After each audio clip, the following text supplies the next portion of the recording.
আমার ছোট্ট ছাদ বাগান আমি কিভাবে ধীরে ধীরে এত বড় তৈরি করেছি সেটা আজকে আমি আপনাদের বলবো। এই ছোট্ট ছাদ বাগানে শীতকালীন, গরমকালীন কিংবা বর্ষাকালীন যে কোনো সবজি আমি তৈরি করি সম্পূর্ণ জৈব পদ্ধতিতে। এই বাগানে আমি সজনে ডাঁটা, লঙ্কা, বিভিন্ন ধরনের বেগুন, বরবটি, কপি, যত রকম সবজি ছাদ বাগানে করা যায় আমি কিন্তু প্রত্যেকটি সবজি আমার ছাদ বাগানে করতে চেষ্টা করি।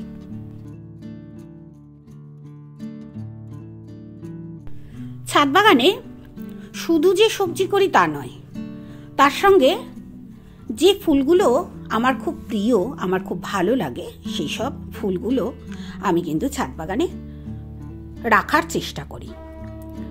সেই সব জিনিসে দেশি জবা থাকতে পারে, গোলাপ থাকতে পারে, বোগেনভিলা, টগর, নানা রকমের ফুল, বেলি ফুল, যে ফুলটা আমার ভীষণ প্রিয়, বেলি ফুল এবং জুঁই ফুল।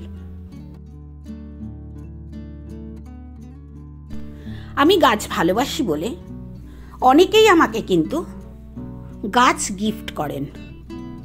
আমিও যেমন গাছ গিফট করতে ভালোবাসি, তেমনি আমাকেও কিন্তু অনেকেই গাছ গিফট করেন। গাছ গিফট করলে দারুণ লাগে, আমার কিন্তু খুব ভালো লাগে। ছাদ বাগানে জৈব পদ্ধতিতে যেহেতু আমি গাছ করি, জৈব পদ্ধতিতে যেসব জিনিসগুলো ব্যবহার করতে হয় সেই জিনিসগুলো কিন্তু আমি ছাদ বাগানে ব্যবহার করি। যেমন সিউইড গ্র্যানুয়েলসও ব্যবহার করি।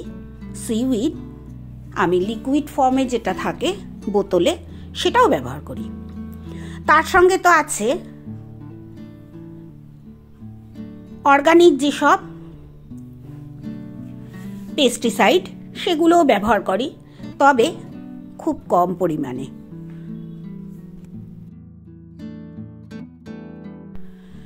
এই যে অনুখাদ্য হিসেবে মোবোমিন ব্যবহার করি, অনুখাদ্য হিসেবে অ্যাগ্রোমিন ম্যাক্সও ব্যবহার করি, অ্যাগ্রোমিন গোল্ডও ব্যবহার করি, এবং অনুখাদ্য হিসেবে সিউইড লিকুইডও ব্যবহার করি। তার সঙ্গে তো সিউইড গ্র্যানুয়েলস বললামই। আরেকটি জিনিস ব্যবহার করি এখন অর্গানিক পদ্ধতিতে, জৈব পটাশ, জৈব ফসফরাস, এই দুটো পাওয়া যায়। আপনারা যদি দেখতে চান আমি দেখাতে পারি, আমার কাছে নতুন প্যাকেট আছে। সেই গাছে আমি সেই জিনিসগুলো ব্যবহার করি। চেষ্টা করি সম্পূর্ণ জৈব পদ্ধতিতে আমার বাগানটাকে রাখার। আমার কাছে লঙ্কা গাছ ভ্যারাইটিস রকমের আছে, বেগুন গাছ অনেক ধরনের আছে, সে সাদা, কালো, লম্বা, অনেক রকমের।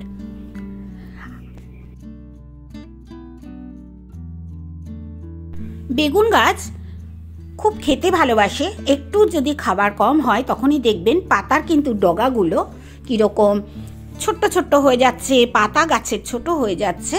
তাই আমি একটু সারটা বেগুন গাছে বেশি ব্যবহার করি, সেটা বিশেষ করে তরল সার, এবং তার সঙ্গে দিই হচ্ছে বাদাম খোল। বাদাম খোল আমি প্রচুর ব্যবহার করি। শীতকালে যেমন আমি সর্ষের খোল ব্যবহার করি, তেমনি গরমকালে বেশিটা বাদাম খোলের ওপরই আমি গাছ করতে নির্ভর করি আর কি। এবার গাছ করতে হলে অনেক রকম সার নিজেরা বানিয়ে নেওয়া যায়। আমি যেমন সর্ষের খোল যদি ধরুন 1 কিলো হয়, তার সঙ্গে 2 কিলো মাটি মিশিয়ে বেশ 15-20 দিন রাখলে সর্ষের খোলটা একদম মিশে যায় মাটির সঙ্গে। সেইখান থেকে ওই মাটি আর সর্ষের খোল মেশানো যে জিনিসটা হয়, সেটা আমি 1 মুঠ করে মাসে একবার, যে গাছে আমার লাগবে, গাছ কিন্তু সব গাছ কিন্তু সবসময় খাবার চায় না, যে গাছের প্রয়োজন হয় সেই গাছে আমি ব্যবহার করি। আমি ওই জন্যেই বলি খাবার এবং ওষুধ আমি কিন্তু গাছে খুব খুব কম ব্যবহার করি।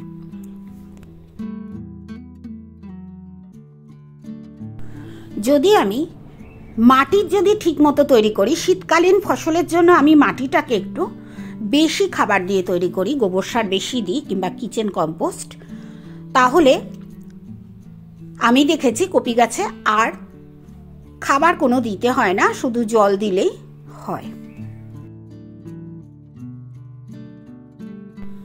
সবসময় চেষ্টা করি সিজন পড়ার সঙ্গে সঙ্গেই নতুন নতুন গাছ বসাতে, বিশেষ করে বেগুন গাছ, লঙ্কা গাছ। এই দুটো গাছ একেবারেই কমন আমাদের ছাদ বাগানের জন্য। ছাদ বাগানে যদি বেগুন এবং লঙ্কাটা থাকে অন্যান্য গাছের সঙ্গে, অনেক কিছু সংসারে আমাদের হেল্প হয়। তাই আমি বেগুন এবং লঙ্কার উপর খুব জোর দিই।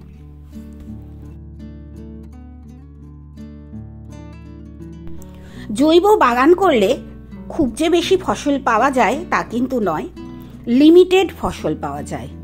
আমরা অনেকেই ভাবি জৈব বাগান করলে প্রচুর পাওয়া যায় ফসল, তা নয়, লিমিটেড পাওয়া যায়। এটা মেনে নিয়েই কিন্তু আমাদের জৈব বাগান করতে হবে। মাটি সবসময় তৈরি করবেন রোদ্দুরে ভালো করে মাটিটাকে শুকিয়ে নিয়ে, এবং মাটিতে যে চুন দেবেন এতে কিন্তু দেখবেন আপনার যে খারাপ ব্যাকটেরিয়াগুলো আছে চুনে নষ্ট হয়ে যায়। এই জন্য আমরা মাটিতে চুন ব্যবহার করি, এবং চুনে থাকে ক্যালসিয়াম, তার জন্য মাটিতে যে ক্যালসিয়ামের দরকার হয় সেটাও পাওয়া যায়, তবে খুব বেশি নয়, পরিমাণ মতো ব্যবহার করা দরকার। আমার ছাদ বাগানে সবসময় দেখবেন আমি সিজন অনুযায়ী গাছ করি, সিজন অনুযায়ী বেগুন গাছ আর লঙ্কা গাছ বসাই, এবং এখন যেমন বরবটি বসিয়েছি তেমনি কিন্তু শীতকালে করেছি বিনস। মাটি তৈরি করে সবসময় খুব কম হলেও 15 থেকে 1 মাসের উপর মাটিটাকে আমি ফেলে রাখি, তাতেই কিন্তু আমার সবজি বেশি ভালো হয়। এবং মাটিটাকে যখন রিচার্জ করবেন তখন কিন্তু রোদ্দুরে একটু ভালো করে রোদ্দুর খাইয়ে নেবেন মাটিকে, এতে মাটি তৈরি খুব সুন্দর হয়। আর আমি বিশেষ করে কপি গাছের মাটি 1 বছর প্রায় তৈরি করে ফেলে রাখি, কারণ ওর ভেতর আমি একটু সর্ষের খোল মেশাই। সর্ষের খোল মাটি তৈরির সময় যে সর্ষের খোলগুলো আমরা মাটি তৈরির সময় মেশাই, সেই সর্ষের খোলটা মাটির সঙ্গে মিশতে আমি মনে করি অন্তত 2-3 মাস লাগে। তাই আমি চেষ্টা করি যে ওটা 1 বছরের মতো আমার থাকুক, পরের বছর আমি ওই মাটিটাকে গ্রো ব্যাগে ভরে কপি গাছ বসাবো।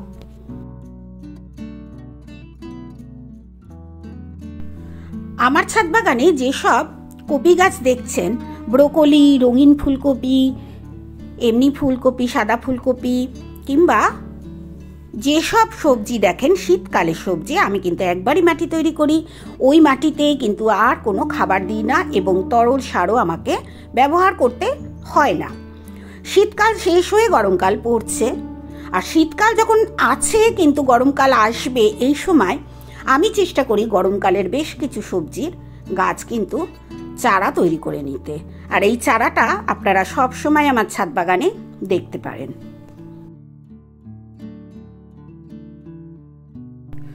এবার বলবো সার হিসেবে আমি কি পছন্দ করি। সার হিসেবে আমি গোবর সার আমি মাটি তৈরি করার সময় দিই, তার সঙ্গে তরল সার সবচেয়ে বেশি আমি পছন্দ করি। এবং তরল সারে যে জিনিসটা ব্যবহার করি সেটা হচ্ছে, যেমন খোল দিই, আমি একটু চুনও দিই, আবার গুড় দিই, দই দিই, টক দই, এইসব দিয়ে কিন্তু আমি তরল সার ব্যবহার করি। এবং প্রত্যেক দিনের যে ছাদের থেকে পাতা ওঠে, কাঁচা পাতা, সেই কাঁচা পাতা কিন্তু আমি তরল সারে প্রত্যেক দিন কিছু না কিছু দেবার চেষ্টা করি। এবং সবচেয়ে ভালো মাছের অবশিষ্টাংশ, যেটা আমি প্রত্যেক মাসে একবার করে আমার তরল সারে মিশাই।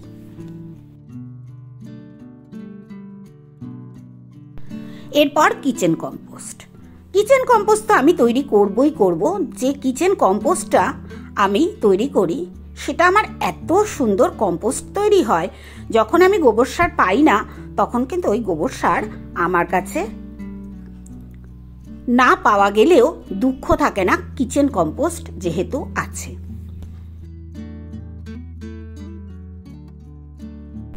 জৈব বাগান করতে গেলে খুব চেষ্টা করতে হয় নিজেকেও কিছু কম্পোস্ট তৈরি করার জন্য। আমি সেটা করি এবং এই কিচেন কম্পোস্ট আপনিও দেখবেন যদি আপনারা নিজেরা তৈরি করে ফেলতে পারেন তখনও কিন্তু দেখবেন আপনার গাছ অনেক সুন্দর হচ্ছে। আর একটা কথা, কিচেন কম্পোস্টে কিন্তু আমি সর্ষের খোল ব্যবহার করি। সর্ষের খোল, চুন, যদি দেখি একটু পোকা হচ্ছে চুন দিলে কিন্তু পোকা একদম কমে যায়। যারা আমরা অনেক সময় খুব সত্যি কথা ঘেন্না পাই যদি পোকা হয়। এবং আমি তো একা গাছ করি না, আমার সঙ্গে অনেকে, আমার হাজবেন্ড আছেন, আমার মেয়ে আছে, আমার ছেলে আছে, সবাই গাছ ভালোবাসে, কিন্তু সবাই তো পোকা ভালোবাসে না। তাই চেষ্টা করতে হয় যাতে পোকাটা একদম আমার ছাদ বাগানে কিচেন কম্পোস্টে কিংবা তরল সারে না হয়। তাহলে সেটার জন্য আমি ব্যবহার করি চুন। এই চুনটা দিলে আমি দেখেছি পোকা একদম হয় না। চুন দিই, কখনো কখনো টক দই দিই। আপনারা দিয়ে দেখবেন একবার আপনার গাছ কতটা সুন্দর থাকে।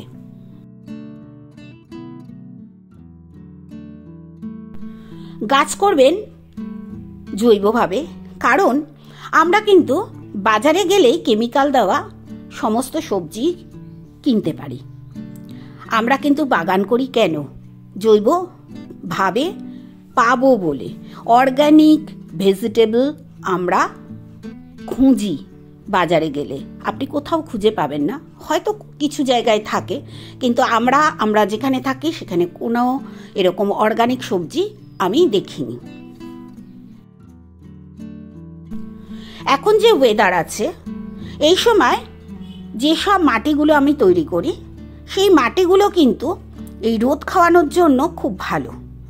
কারণ এরপরে যে রোদটা আমাদের আসবে, যে রোদের তাপ, সেই তাপে আমাদের ছাদে থাকা খুব মুশকিল। কারণ আমরা কিন্তু শখ করে যেমন গাছ করি, আবার অসুস্থ থাকবো না বলে তাই জন্য কিন্তু গাছের সঙ্গে থাকি আর বিষমুক্ত সবজি খাবো। তাই বলবো, যখন অনেক রোদের তাপ হবে আপনারা তখন রোদের তাপ দেখে হয় ভোরবেলা নইলে বিকেলবেলা গাছ করবেন।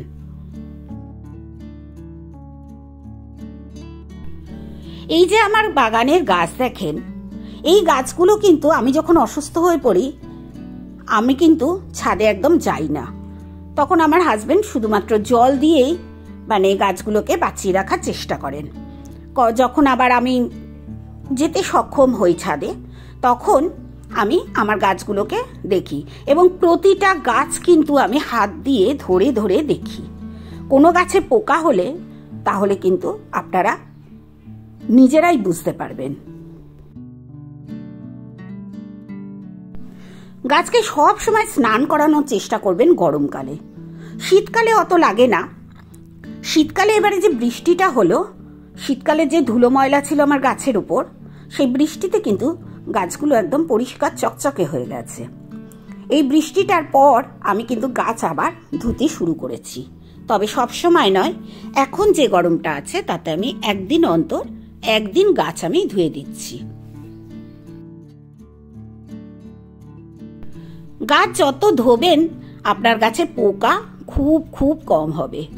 কারণ গাছ যত ধোবেন, হয়তো পোকা এসে ডিম পেড়ে গেল, সেই ডিমটাও কিন্তু ধুয়ে বেরিয়ে চলে যায়। এটা আমি দেখেছি। এটা আমার নিজস্ব বাগানে নিজের হাতে যে গাছগুলো করি তাতে আমি দেখেছি বলে আপনাদের সঙ্গে আমি এটা শেয়ার করলাম।